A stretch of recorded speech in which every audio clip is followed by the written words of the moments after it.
दोस्तों कुछ साल पहले आप लोगों ने एक न्यूज़ सुनी हो कि अफ्रीका के अंदर 10 मुल्क ऐसे थे जो 2 दिन के लिए दुनिया से कट ऑफ हो गए थे इंटरनेट की केबल समंदर के अंदर डैमेज होने की वजह से। और इसी तरह हम अपने मुल्क के अंदर भी बहुत सारी न्यूज़ सुनते रहते हैं। वक्फों के साल में 1-2 बार तो हम सुन ही लेते हैं कि समंदर के अंदर एक डेटा ट्रांसमिशन लाइन को डैमेज हुआ है, किसी शार्क ने काट लिया, फिर किसी वेसल की वजह से वो डैमेज हो गई है तो उसकी रिपेयरिंग जारी है, सारा लोड दूसरी वायर पर शिफ्ट कर दिया गया जिसकी वजह से इंटरनेट स्लो हो गया है। तो इस तरह की चीज़ें जो होती रहती हैं। आज की ये इस वीडियो के अंदर हम लोग बात करें कि आखिरकार ये जो समंदर के अंदर इंटरनेट केबल्स हैं ये किस तरह बनाई जाती हैं, इनके अंदर क्या कंपोनेंट यूज़ होते हैं, ये किस स्पीड के साथ डेटा को एक मुल्क से दूसरे मुल्क ट्रांसफ़र करती हैं, ओवरऑल इनको जो है ऑपरेट करने का सिस्टम क्या है, इस वीडियो के अंदर इसी के अंदर हम बात करेंगे। और आपको थोड़ा सा अंदाज़ा हो जाएगा कि इन तारों की मजबूती या फिर ड्यूरेबिलिटी किस हद तक अच्छी है जिनके ऊपर हम रिलाई करते हैं। तो अगर आप इस सारी चीज़ के बारे में जानना चाहते हैं तो इस वीडियो को अंत तक देखते रहिए। हम लोग बात करेंगे under water data transmission lines के बारे में। अस्सलाम वालेकुम and welcome friends, I am Iblis here and you are watching MT video series. Now this is the knowledge time.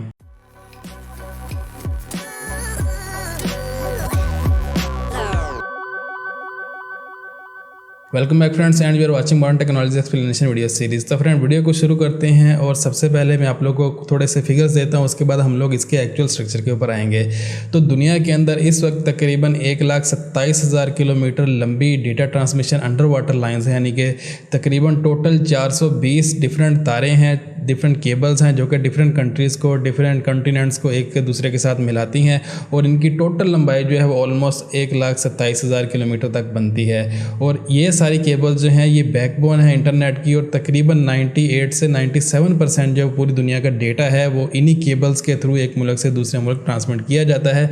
और यही केबल्स जो हैं इंटरनेट के इतना लोड को बर्दाश्त कर रही हैं। अब समंदर के अंदर जब ये तारें बिछाई जाती हैं उनका भी एक पूरा सिस्टम है कि किस तरह तार बनाकर ट्रांसपोर्ट करके समंदर के अंदर बिछाई जाती हैं। ये हम एक अलग वीडियो के अंदर इसके ऊपर डिस्कस करेंगे। आज की वीडियो के अंदर हम इसके स्ट्रक्चर के ऊपर बात करेंगे।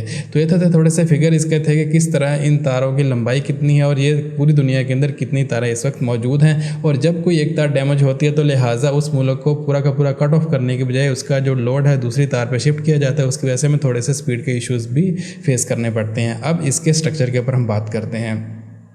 सबमरीन केबल जो है वो आज से तकरीबन 170-80 साल पहले सबसे पहले जब बिछाई गई थी, 170-80 साल पहले की ये टेक्नोलॉजी है। और ऐसा नहीं है कि आज तक वही टेक्नोलॉजी हम इस्तेमाल करें, लेकिन आइडिया ये काफ़ी पुराना है। और वहाँ से जो है हमने फिर under water data transmission cable, under water power cables और बहुत सारी केबल जो हैं फिर इस तरह की हम बिछाते आ रहे हैं और इसी तरह हम इसको काम में ले रहे हैं। अब अंडर वाटर जो है कई सारे ख़तरात होते हैं। वहाँ पर जब कोई बड़े बहरी जहाज़ होते हैं अपना एंकर नीचे गिराते हैं तो उससे डैमेज हो सकती है, शार्क के ज़रिए डैमेज हो सकती है, या फिर वैसे ही ड्यूरेबिलिटी इसकी जब लाइफ स्पैन ओवर हो जाए तब इसको जो है इसके अंदर डैमेज हो सकता है। तो कई सारे फैक्टर हो सकते हैं, नीचे पत्थर हो सकते हैं जिसकी वजह से ये तार डैमेज हो जाती है। लेकिन ये इतनी आसानी से डैमेज नहीं होती, इसके स्ट्रक्चर को देख के आपको पता चल जाएगा। तो सबसे पहले इस तार की 2 कोर होती हैं, एक आउटर कोर होती है और एक इनर कोर होती है। और इन दोनों कोर्स में से दोनों कोर्स को मिलाकर टोटल इसके अंदर 8 लेयर्स होती हैं, 4 आउटर कोर के अंदर और 4 इनर कोर के अंदर। तो अब हम इसका थोड़ा सा ब्रेकडाउन शुरू करते हैं। जो सबसे अंदर वाली कोर होती है, जो सबसे अंदर वाला हिस्सा होता है तार का, वो ऑप्टिकल फाइबर होती है। ऑप्टिकल फाइबर जो है ये शीशे से बनाई जाती है और इसके अंदर जो इंटरनेट है वो स्पीड ऑफ लाइट के साथ जो है ट्रैवल करता है, यानी कि तकरीबन 2,99,337 किलोमीटर पर सेकंड की रफ्तार से वो ट्रैवल करता है। और उसकी जो ट्रैवल करने की स्पीड है, इसी स्पीड की वजह से हम लोग इतना फास्ट इंटरनेट जो है वो एंजॉय कर पाते हैं। और इसी के साथ ये जो ऑप्टिकल फाइबर है ये शीशे की बनी होने के साथ साथ तकरीबन 6 से 7 या डिपेंडिंग अपॉन के कितनी किसी जगह पर ज़रूरत है उतनी तारें सबसे अंदर वाली कोर के अंदर मौजूद होती हैं। और ये तारें जो है यही बैकबोन होती हैं, सारा का सारा डेटा सिर्फ इन तारों के अंदर होता है। और इन तारों की जो मोटाई होती है वो तकरीबन एक इंसानी बाल के बराबर ऑलमोस्ट होती है। और 5-6 तारें ये सिर्फ होती हैं। सिर्फ इतनी सी तार को प्रोटेक्ट करने के लिए सारा का सारा हिसाब किताब लगाया जाता है। और एक इंसानी बाल की अगर आप मोटाई देखते हैं तो वो साइंस की लैंग्वेज के अंदर तकरीबन 1 लाख नैनोमीटर तक उसकी मोटाई हो सकती है। बाकी आप उसको अपने बाल को हाथ लगा के देख लें कितनी मोटी होती है। और इस तरह की 6-7 तारें एक तार के अंदर होती है। ये सबसे अंदर वाला हिस्सा होता है जो कि नंबर 8 पे आता है। उसके बाद इसके ऊपर एक पूरी की पूरी तार के ऊपर एक पेट्रोलियम जेल की एक पूरी लेयर होती है। अब पेट्रोलियम जेल जो आपको पता है कि वो थोड़ी ऑयली होती है, उसको इसलिए कवर किया जाता है कि जब तार को बेंड किया जाता है, मोड़ा वगैरह जाता जाता है तो अंदर फ्रिक्शन ना हो, खुश्क तारे बेंड होने से डैमेज हो सकती हैं, एक दूसरे के साथ रगड़ खा सकती हैं, डेटा को लॉस हो सकता है, डेटा पैकेट्स मिक्स हो सकते हैं। तो अंदर वाले जो शीशे की ऑप्टिकल फाइबर है उसको बचाने के लिए कि बेंड होने के ऊपर उसको नुकसान ना हो, बाहर एक पेट्रोलियम जेली की पूरी लेयर लगाई जाती है। तीसरी लेयर इसके ऊपर जो है वो कॉपर की आती है। कॉपर की लेयर इसलिए लगाई जाती है, एक तो वो मेटल होता है, थोड़ी मजबूती भी आती है, और दूसरा इस वजह से कि उसके अंदर करंट होता है, यानी कि ये तार एक्टिव होती है। करंट इसलिए होता है कि हर 50 मील के बाद यानी कि तकरीबन 80 किलोमीटर के बाद एक बूस्टर होता है जो इसके सिग्नल को इन्हेंस करता है। क्योंकि अगर शुरू से जहाँ से एक मुल्क से ये तार निकली और जिस मुल्क के अंदर जा रही है हज़ारों किलोमीटर लंबी होती है, तो दरमियान में आते आते डेटा सिग्नल वीक ना हो जाए, डेटा लॉस ना होने लग जाए, इस वजह से हर 50 किलोमीटर के बाद तकरीबन एक छोटा सा बूस्टर या सिग्नल एम्पलीफायर आप कह सकते हैं वो हर 50 मील के बाद लगाया जाता है, और उसको कॉपर की वायर के थ्रू बिजली देकर उसको ऑपरेट किया जाता है और सिग्नल को बूस्ट किया जाता है, सिग्नल को फ्रेश किया जाता है ताकि वो अपनी फुल स्पीड के साथ और पूरा डेटा कैरी करके जहाँ तक जाना है वहाँ तक पहुँच सके। इसलिए इसको एक्टिव वायर बोला जाता है और इसके अंदर करंट भी होता है। उसके बाद जो लेयर आती है कॉपर के बाहर, वो आपकी एक ऐसी लेयर होती है पॉलीकार्बोनेट की जो इसको प्रोटेक्ट करती है। तो ये अंदर वाले हिस्से की तकरीबन ये जो 4 लेयर्स हैं ये इस तरह एक दूसरे के ऊपर चढ़ी होती हैं। उसके बाद यहाँ पर आपके पास जो 5वीं लेयर आती है जो तार को प्रोटेक्ट भी करती है, यहाँ पर आपके पास एक ऐसी लेयर होती है जो इसकी थिकनेस के अंदर भी तो इजाफा कर दिया, क्योंकि थिकनेस जिस तरह हम लेयर ऊपर से ऊपर लगाते जाएंगे इस तरह इसकी थिकनेस भी मोटी होती जाएगी और इसी के साथ साथ इसके अंदर मजबूती भी आती जाएगी। यहाँ पर आप लोगों को जो पॉलीकार्बोनेट के बाद एक लेयर मिलती है वो एल्युमिनियम की होती है।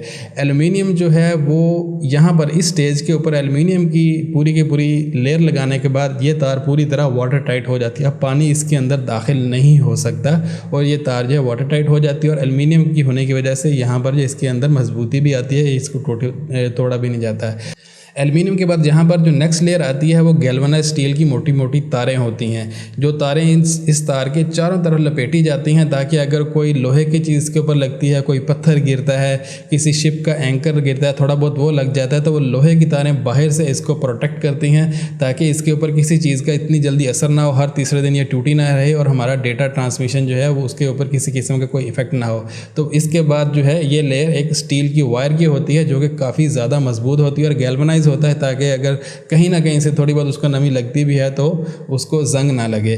और उसके बाद जो नेक्स्ट इसकी लेयर होती है स्टील की तारों के बाद, वहाँ पर हमें एक माइलर टेप देखने को मिलती है और माइलर टेप के जो सबसे बाहर वाली आउटर लेयर होती है वहाँ पर आपको टार जो लुक होती है जो हम सड़कों पर डालते हैं, ये जो टार होता है इस टार की एक पूरी की पूरी कोटिंग देखने को मिल जाती है। तो ये 8 लेयर्स होती हैं 1 बाय 1, जो कि एक वो सिंपल 6 से 7 जो बारीक तारें होती हैं उनको प्रोटेक्ट करने के लिए इतनी मोटी तार बन जाती है।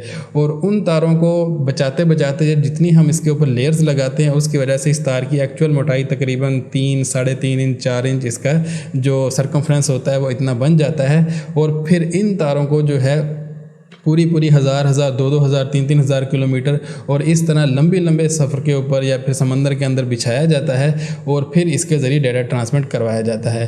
तो इतनी मोटी तार होती है और इतनी प्रोटेक्टेड तार होती है जिसकी वजह से हम इंटरनेट को इस तरह एंजॉय करते हैं। एक मुल्क से दूसरे मुल्क स्पीड ऑफ लाइट के साथ इंटरनेट ट्रैवल करता है और इन तारों की वजह से ही पूरी दुनिया का इंटरनेट चल पा रहा है। और जिस तरह मैंने आपको पहले बताया कि अगर कोई कंट्री जहाँ पर सिर्फ एक तार जाती है और कोई और सोर्स नहीं है इंटरनेट का, तो अगर वो डैमेज होता है तो पूरा का पूरा कंट्री जो है वो कुछ टाइम के लिए, जब तक वो तार रिपेयर नहीं होती कुछ टाइम के लिए, तो वहाँ पर जो है वो इंटरनेट बंद हो सकता है, वो दुनिया से कट ऑफ हो सकता है। और इसी तरह इससे नेक्स्ट वीडियो के अंदर हम बात करेंगे कि जो तार बिछाने का अमल क्या है और इसको रिपेयर कैसे किया जाता है। अगर कभी डैमेज हो भी जाए तो वो हम नेक्स्ट वीडियो के अंदर बात करेंगे। इस वीडियो के लिए फ़िलहाल के लिए इतना ही। मुझे उम्मीद है आप लोगों को चीज़ें समझ में आ गई होंगी। तो फ्रेंड जैसा कि वीडियो मुझे उम्मीद है आप लोगों को वीडियो समझ में आएगा, साथ में आप लोगों की हेल्पफुल भी रहा होगा। वीडियो को पसंद आया लाइक कर दीजिए, शेयर भी करिए, चैनल को सब्सक्राइब भी कर लीजिए। अगर आप लोगों को सवाल है, मशवरा है, इन्फॉर्मेशन ऊपर नीचे आगे पीछे हो गई तो कमेंट सेक्शन के अंदर या फिर ट्विटर अकाउंट और फिर आपको रिप्लाई किया जाएगा। फिलहाल के लिए इतना ही।